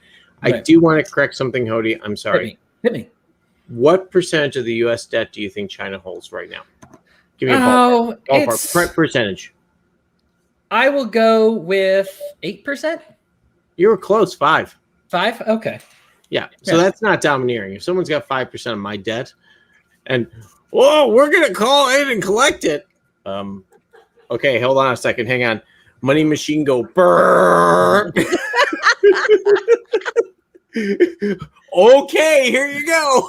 There is a balance on some of these things. If you add 5% to your debt, that's one thing, but like the other part is you have to enforce it. So you say, not only are we going to do something about it, or not only can you not do it, China, because then you call us on our debt, then we also have to go in and enforce it, which is an additional cost, which is additionally making our crony allies mad, in addition to taking on that 5% that got sold. Yeah, well, here's the other problem with it. China, the yuan is pegged to the dollar. Yeah. So if we print more money to pay off their debt that they're collecting on, it devalues the yuan. So I understand how all these things it's are like connected. mutually assured economic destruction. So it's beautiful. I understand this. The thing is like when somebody has more to lose than the other, and in this case, yes, we have guns pointed at each other's heads, but we're not. If the guns are pointed at each other's heads, then it should be business as usual. And then why are they not enforcing the copyright laws? Because they don't. Because this goes back 20 plus years. Chinese cult, and I'm not trying to throw the culture under the bus, but this is what I was taught when I was in Hong Kong when I was working on my master's. That the Chinese government and Chinese business is in the business of copying, because they didn't have at the time the innovation, the ability to go ahead and innovate. There's a lot of effort that goes into innovation and investment that China didn't have. Now they're trying to create it over there, and they're trying to, with the schools and everything else. And you start seeing scientific papers coming out a lot more from Chinese universities, and some of it's good and some of it's hot garbage. So that it just takes time. But they were very clear to me back in 2007 that their entire economy is to find what you're doing, no matter what it is, copy it, mass produce it, get it out. Doesn't the quality, we really don't care that much, but make as much money as possible and disappear. Yeah. And that's what happens a lot of times. Yeah. So, and what's going to happen in a voluntary society where there's no intellectual property? So I said, if I print grandma's hip, go ahead and make a hip and put on Depew on the side of it, except I spell it DEPEW, or something like that. And it gets put in grandma's grandma, and all of a sudden 5 years later, grandma's hip fractures because it was made of shitty steel, and you have no idea, well, this came from Depew, and there's no recourse, there's no nothing, because that company that really made it is gone. Right. So I mean, there's a lot of things that fall out from that, and also the investment into development, into those things, it just all disappears if somebody can just walk in, copy it. And I'm not saying forever, but I'm saying at least a little bit of time. But is there no accountability then in a libertarian society? It starts getting social contracty kind of, because there's three requirements. There's 3 requirements of a libertarian society: accountable, transparent, voluntary. That's it. And that's the thing, is that where's the accountability if I put out 50,000 copies of your product and it sucks and it has your name on it? It's not going to be as good as my product. This is why chefs. But that's what I'm saying, though. I'm saying I'm putting the exact name, exact labeling, everything. I am copying your product so it looks just like yours. I am shipping it in. It's like the couch bags and stuff like that. It's not Coach, it's couch. All those things, all that stuff. Now we bags. Oh, Brian, who gives a shit? No, grandma's pacemaker, grandpa's replacement knee. that computer you have that has a battery that unfortunately spontaneously combusts only 1% of the time, you know, and it says Apple on it. What is your recourse in that type of society? Because I got news for you. There are going to be plenty of people out there who are more than willing to make the dollar store version of it. And with today's printing technology, scan, print, make it look exactly like yours. What's your recourse in that society? If you make my exact product for cheaper than me, none. No. Well, but the thing is this: who are they going to come after, though? Okay. You. So Yeah. I think I'm seeing the disconnect here. Okay, Hodey, what he's saying is you sell Crest toothpaste. Okay. He uses the exact same box, exact same label, exact same everything, except his is liquid cement, which is unidentifiably, like, it in paste form looks the same. He's even added some flavoring to it. Okay. But Pasting cement. right? But you know, half hour later, people's teeth are breaking off from the stuff he sold. Okay. That looks just like yours, right? Remember when, like, we had the Tylenol thing several years ago? Mhm. Someone was Oh, I was putting in Chicago. Yeah. right. the Someone 80s, was yep. putting like something else in Cyanide. the Tylenol. It was potassium cyanide was killed 7 people. Yeah, right. But they didn't know they bought a Tylenol thing off the shelf. Like, Yep. And So I that's guess what he said. right, but I appreciate you clarifying that. That makes more sense. The recourse that I have is that I did not make it, and if we are in a libertarian society where you understand that people can pretend to be me, then you're going to take extra precautions to make sure they're not me or that they are me. Right? Like that these are the types of things. These are voluntary solutions that come about. When we had, I love pointing to the fall of the feudal era because these are times where we actually have these things. And we have these merchant guilds that could slap labels on everything to say, it's all merchant certified. Oh, this is certified silk. This is certified silk. And when some of the silk was actually wool and was actually crap, what happened to those merchants? They got, and I don't mean to, this is not exaggerated, they got literally crucified. Right. And so there actually is an amount of recourse if you piss off people and hurt them. And you find out that's like, did the silk payer pay the price or the silk makers pay the price? Because everything's like, oh, you must have sold us fake silk. No, the merchants did. Right. Well, yeah, but if I think the voluntary society, we're gonna get a little grumpy if we're putting up crosses in front of Dollar Tree. Well, you know what?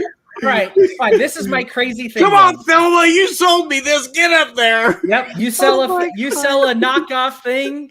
Bring out the crosses. There you And go. who would want to work there in that case? Okay, wait a minute. I'm going to take the personal risk because. Well, now it was the merchants who intentionally mislabeled it that got crucified. But that's what I'm saying is though somewhere in the middle. You know how much fake crap gets into our consumer world. Oh these yeah, days? Tons. Now most of it, thankfully, is just Intellectual property benign, rights aren't working out. in my industry, that's a big issue. Yeah. Because we're buying tattoo inks and the stuff that we buy, like, we know the company, we know it's vegan this, it's all natural that, whatever. But you can go on Amazon and buy literally identical bottle of ink and get it here, and it's not, it looks like red ink or blue ink, but people get sick from it, people get hurt from it. right. And that's the part that I sit there and go, Am I liable? and that's the thing, you would be, but in a total voluntary society, that's where it comes down to. You have to be able to, everyone's a good guy and you have to be able to trust everyone. We just got done talking about mental illness. Not everyone's a good guy. Right. And there are some people we just can't trust. And if that's it, that 1% that you can't trust is probably enough for us to put safeguards in place one way or another. I think if the 1% is worried about crucifixion, they might be dissuaded. That's how I feel. You know how many psychopaths we have that sit there and go, you know what? Yeah, that bus drove over and took 27 school kids. Or wait a minute, that building it had a building code issue that I should have evacuated the people. But darn it, Margot, I need you to kick in an extra $5,000 so we can reinforce the building. You know, but if they're not afraid of market kickbacks, what makes you think they're going to be afraid of intellectual property kickbacks? No, they're not. They're not. Right. But the thing is, there's enforcements. And that's the thing, is that you can eventually catch them. Okay, in a totally voluntary society, Well, I got away. What your other thing I is you believe. get I mean, that's a job someone will do. yeah, but who? I mean, who do we give the authority to get out in front of Dollar Tree and throw Steve up there on the cross in front of the Maybe store? that's a very it's a job that you're selected for, right? Bounty But it hunting? doesn't have to be authority over anything. There might be a lot of back and forth on this one. Just Yeah, as far as like enforcement goes, I would say there's a book called The Machinery of Freedom by David Friedman. One of my favorite books. It's one of those that kind of helps deal with this. I think the only reason I cite a book isn't to just be like, I cite a book, I win the conversation. I'm aware it's just an opinion, right? Like, I get that. But the thing is, when we talk about enforcement in a libertarian society, it's a long conversation and probably longer than I would effectively be able to summarize. There are a lot of by market consequences and a lot. And I don't even really love the idea of crucifying somebody. In fact, I don't really love the idea of violence at all. My hope would be peace and, market just being like, oh, hey, watch for the bad label, or, this is something this is a way that you can tell, or we'd have better ways of being able to tell when this person made this thing. I think maybe more individualism. Maybe you just say, hey, I have a code that only I know that you can type in here and we share it, whatever it may be. I don't know. I think it's something that the market should be able to explore. Brian, I love that you rep your property, intellectual property. I do. We need somebody with that voice, and I'm glad you're that punching bag. Brian's been at it all week too. He had a healthy serving today. He's going at it tonight. I have a lot of respect for your arguments, and I understand. Like, even though I think there may be a better way to do it as an anarchist, I do understand where you're coming from and why. I get it. Does that make sense? Oh no, I am 100% on board with something better. The current system is not the greatest. Right. And I don't like leaving the feds in charge of, well, is this a real jersey? I can't tell. I'm not talking about that kind of stuff, but I am talking about the big stuff, Absolutely. the coming in with the fake products, the fake things that get into our consumer world, and that are protections on that. There are protections for patent infringement, things like that keep the sane ones, the big ones at bay. You're not going to stop the 1% that want to copy and sell at a flea market. Yeah, trust me, that's insulin. Go ahead and take it. It's good. Right. Yeah. If you're buying your insulin at a flea market, you have a problem anyway. Right. And I'll even grant this to you, Brian, that I think this is something a lot of libertarians love to pretend that we just remove government and everything is better. When that's not an actual solution. Like, government is getting in the way of a lot of solutions. Yeah. But it's not a solution in and of itself to remove the government. So people want to know what that solution is. And I think maybe it's just as simple as saying culturally we need to respect people's intellectual property more without having a codified set of intellectual property. By being like, hey, we need to have a culture where if you do this, we are going to run you out of town or something, and that's, and there's a lot of libertarianism that relies on a lot of cultural changes. I think we want to get rid of the government, but the government's not going anywhere till the culture changes anyway. Right. And so these are conversations that we need to have about how we would, it would be interesting to have a conversation that we'd have about how we culturally respect people's intellectual property. Yeah. Right. It sounds, oh, go ahead, Lou. Oh, no, I was just going to say, this conversation has actually, reminded me of an example of one of these sort of, voluntary enforcement, which is not, what they do isn't enforcement in that sense, but it's like an award. There's this voluntary organization for people who have celiac disease and gluten allergies, things like that. And they will test products and they will award them, that this is gluten-free. This is not through the government. This isn't part of the FDA thing. None of that. It's a totally private organization with doctors, and they lab test everything. And it's an award that you earn as a gluten-free product that you then can put on your packaging. And people look for that, even like if it doesn't have that but says gluten-free, there's a good chance it's not actually gluten-free. Right. And we've had to learn to navigate that because I got half my, my husband and half my kids have gluten intolerance and or celiac, but they can't. Yeah. And no pizza if it doesn't have the little green, the government, that's not the government or the FDA or the whatever. It's a volunteer organization of gastroenterologists and allergists and autoimmune, rheumatologists and things like that have voluntarily said, as this board, we will award this label and prove, and we check that, right? Because if we eat one of your products and he has a bad reaction, like I can go to the medical board. Right. You can report back to them and say, hey, either your testing sucks or they lied to you because they changed something. Right. And I mean, that gets back to Consumer Reports. It gets back to all these. Exactly. But it also gets back to the Better Business Bureau, which was supposed to be that version of Consumer Reports. And when you deal with the Better Business Bureau now, it's like dealing with Yelp. So it's a little weird now. Yeah, and it's a little salesy. It's a little clumsy. It's a little, but we'll help you. But darn, that company gave us $5,000 last month. It doesn't seem like something the company would give us $5,000. Like they would do something bad, right? So. That's a tough one. It certainly gives me something to think about. Maybe instead of arguing against intellectual property in existing at all, because I think Lou said it last week, like, don't be a dick. Yeah. And it's like there should still be something that, like, I should still be able to recognize dickish behavior. Yeah. And be like, we should do something either culturally or whatever to stop people from or as Lou just said now, incentivize people to be good instead of being dicks. Yeah, I think there's stuff like that.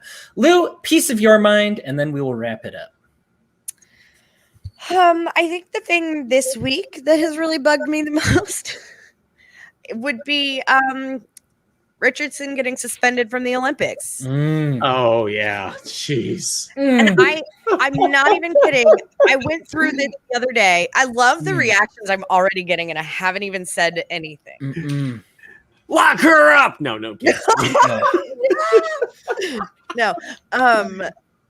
So I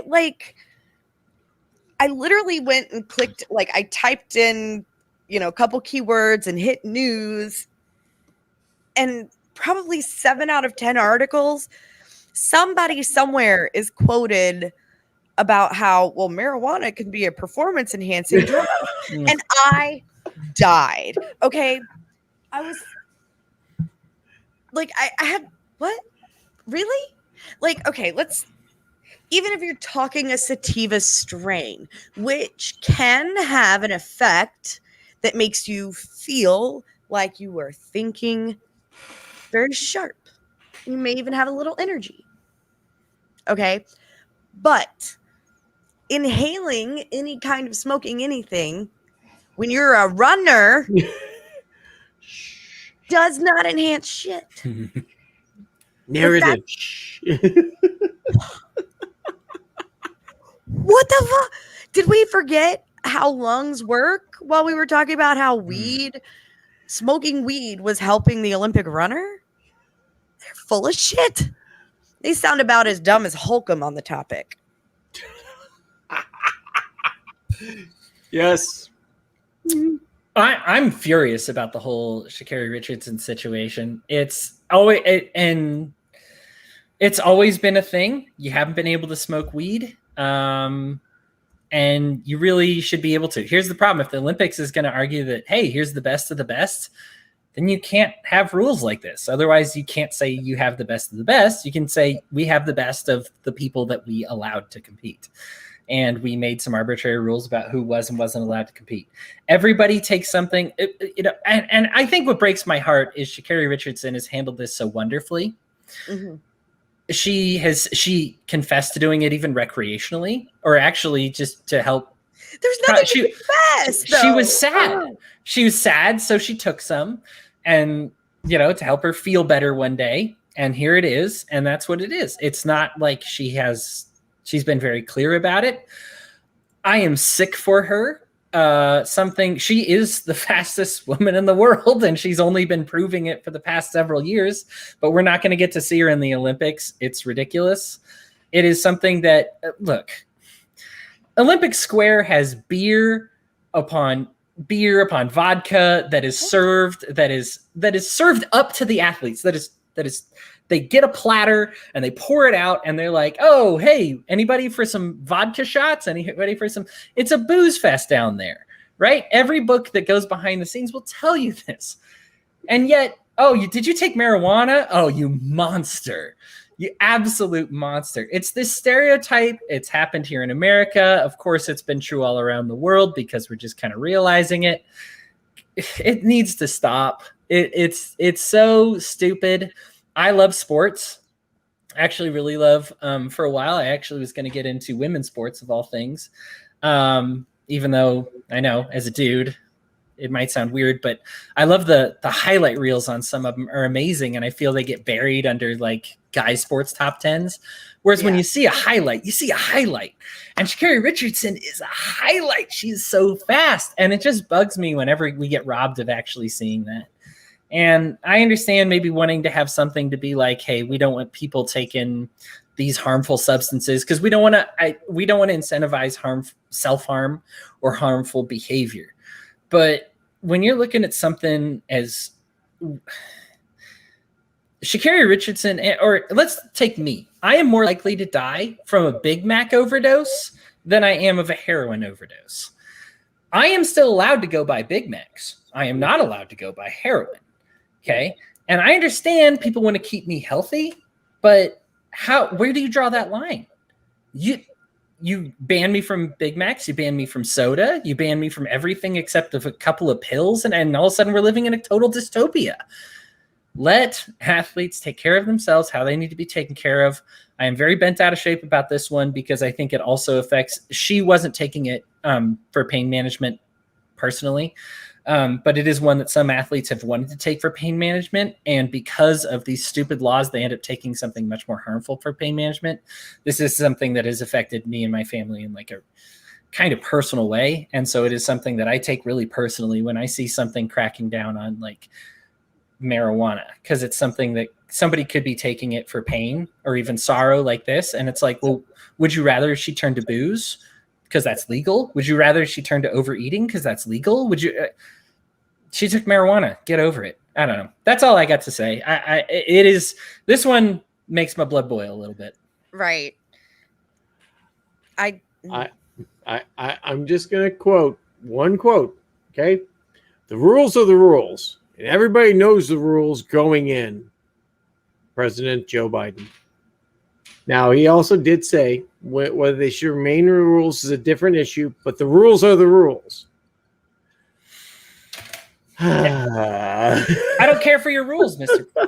The funny thing is this just echoes what Obama said when he was leaving office. The quote was, "I can do more for marijuana legalization outside the presidency than in the Oval Office." And I was like, that has got to be the dumbest effing thing I've ever heard in my life. And he's done so much good work with it, right, Brian, since then? Yeah. Yeah, but it's still just absolutely ridiculous statement. So I am deeply upset. I wish she would compete. I think it's ridiculous. I don't know how she runs with those nails. I never understood it, but hey, you know what? If it helps, whatever. And the hair. And the hair, yeah, exactly. I'm like going, gotta be like losing 1/100th of a second with that hair going like that. But hey, you know what? If it works for you, that's fine. But yeah, we're at the point now in this country where we've got to start moving a little bit more forward. And once again, the government, the U.S. Olympic Committee has just put their foot in it again. And but there's nothing more to say. You guys really were very eloquent about it. So, yeah. I mean, I'm glad Lou brought it up. It is something that I think we need to I mean, just with White House interns earlier this year, right? That wasn't even the rule. In fact, the rule was, Mr. Biden, that they could stay because you said that. But then you kicked him out anyway, and then you said, oh, there really wasn't that many that we kicked out anyway. It was just a few that we crushed their spirit and dreams and everything because of something they did years ago. Hey, Kamala, what'd you do when you were in college? Right. Oh, by the way, and what Holcomb do in college too? Yeah. Yeah. And I look at it too, and I guess from my perspective as a woman, I see it through this lens more maybe, but I see a young Black woman, and then I look back and I think of Michael Phelps. Didn't he get all his stuff back? Like they gave him all his medals back and like reinstated all his wins. Well, I don't think he got him taken away because Phelps never tested positive. He just had a picture that showed him doing it. Yeah. It's all he had was a picture. But he didn't get dinged on the test. It was after the Olympics, right? That he got caught. So there was a time where he was, and let's be honest, any of these athletes, for as many calories as they burn, they need anything that will get more food down their gullet. And if smoking a joint helps them with that, so be it. But Phelps never had anything taken away. It was post-Olympics. He was caught in a party smoking a showing with Carrie. I don't know if it was a bong or something, but it was that's a little bit different, but it's still a shitty rule. So it is like, I feel like when it happened to him, the response was, what's the big deal? But now it's happened to her, and it's kind of 50-50. Well, who do we know seriously, other than the people who think that if you've got a gram of something that's illegal, we should take your children away and go over to Dollar Tree and borrow the crosses. That's not a very large number of people anymore. 20, 30 years ago, that's maybe 70%. I think we're getting down to the point where it's 20, 30% of the country would maybe have that thought. But honestly, I think the majority of the country is like, this is dumb as hell. So right. No, I do agree. It's better than it was. Yeah. But I feel like room. From the ones that are mad about it, or a lot of them, I'm seeing a lot of like just focus on the wrong aspect of it, or kind of comparing how they reacted to Phelps versus how they're reacting to her, and it's like, I think Phelps at the time was trying to be more of a spokesperson. I think that, and I think he lost his endorsements because of it, but really it doesn't matter because he's Michael Phelps. Yeah. So, I think that we have seen a big change as we keep talking about it in this country in the past 20 years when it comes to drug legalization, which is a good thing. There are problems with it, but more than likely it's going to be a good thing. I think the majority of people think this is a terrible decision by the USOC, and Joe Biden going there and saying, the rules are the rules, whether that they should be the rules is different, but they're still the rules. I think it's falling tone deaf on a lot of people. The one thing I would say is funny, the Fox Newses and all that cut the first sentence and stopped it right there to broadcast, say, oh, look, Joe Biden's tough on drugs. And MSNBC took the second sentence, whether it remains the rules is different, led with that piece of it. So there was some little nuance in how they were delivering the same message. Not surprising at all. Yeah. Disappointing, but expected. Yeah. Let them run. It's something long overdue. It's something that libertarians, I'm glad we ended on this because it's something libertarians have been right on for forever, even back when it was unpopular. I still remember a time when it's like, oh, if the libertarians would just let go of their end the drug war nonsense, they'd finally be mainstream. And thank goodness we did it, because honestly, you look at the people we're harming. It's funny that, Richardson's become the face of kind of this latest person harmed by our stupid and idiotic war on drugs. But there's been millions of families broken up because of the war on drugs. I feel bad that she has to be the martyr, I guess, in this situation. Like, she's being sacrificed for there to be a big change addressed in like the Olympics committee, and that starts the culture. Sure. And then of course leads to all that. Yeah, but who's in charge of the USOC in the end? Who pulls the purse strings? I mean, there's a lot of voluntary dollars that go into it, but in the end, it's the USOC. They're the government has a lot of pull over that. And in fact, they actually said the USOC was going to say that when it comes to women's and men's soccer, which is the other one we can talk about at some other point. I should have actually had that as my point. That Biden was threatening to pull support and funding if they didn't fix the issue. Now, of course, they lost their deal, but so. Ugh. Get out of sports. Politicians, y'all suck. Everybody, thank you so much for joining us. I appreciate y'all tuning in tonight. I love you very much, and you have an excellent evening.